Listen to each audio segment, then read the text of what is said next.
Assalamualaikum warahmatullahi wabarakatuh. Saya Dea Presilia Aja Prastika NIM 20112000260 kelas PIH akan menjawab pertanyaan mata kuliah Metodologi Pendidikan Agama Islam.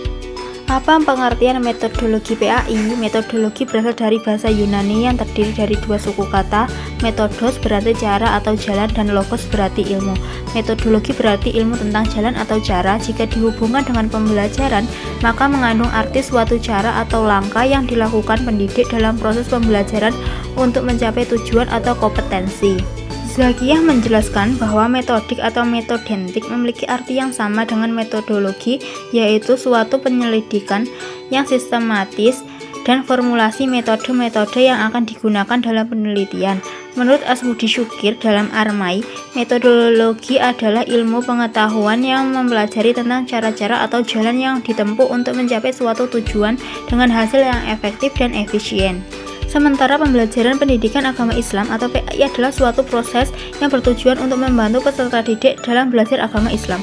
Berdasarkan pengertian tersebut, dapat dijelaskan bahwa pada hakikatnya metodologi pembelajaran PAI memiliki pengertian sebagai suatu ilmu yang membicarakan tentang cara, strategi, langkah atau siasat yang digunakan pendidik dalam proses pembelajaran dalam rangka menyampaikan materi atau bahan yang bersumber dari mata pelajaran PAI dengan sasaran agar peserta didik dapat menguasai materi PAI tersebut sesuai dengan kompetensi yang ditentukan. Apa saja tujuan metodologi PAI? Rama Yunus dalam bukunya Metodologi Pengajaran Agama Islam mencantumkan bahwa metodologi pengajaran dalam pendidikan Islam bertujuan 1.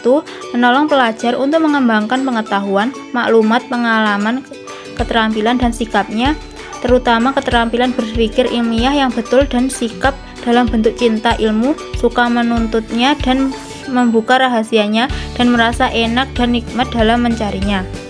2. Membiasakan pelajar menghafal, memahami, berpikiran sehat, memperhatikan dengan tepat, mengamati dengan tepat, rajin, sabar dan teliti dalam menuntut ilmu, mempunyai pendapat yang berani, asli dan bebas.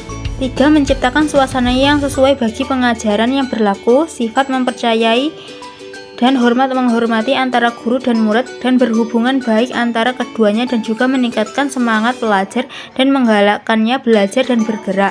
4.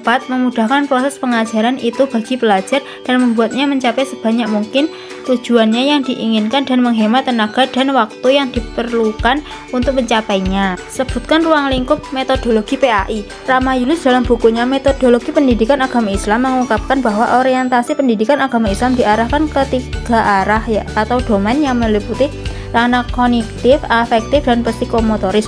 Ketiga ranah tersebut mempunyai garapan masing-masing penilaian dalam pendidikan agama Islam, yakni nilai-nilai yang akan diinternalisasikan itu meliputi nilai Al-Quran, akidah, syariah, akhlak, dan tarikh. Ruang lingkup PAI di sekolah umum meliputi aspek-aspek yaitu Al-Quran dan hadis, akidah, akhlak, fikih, dan tarikh kebudayaan Islam.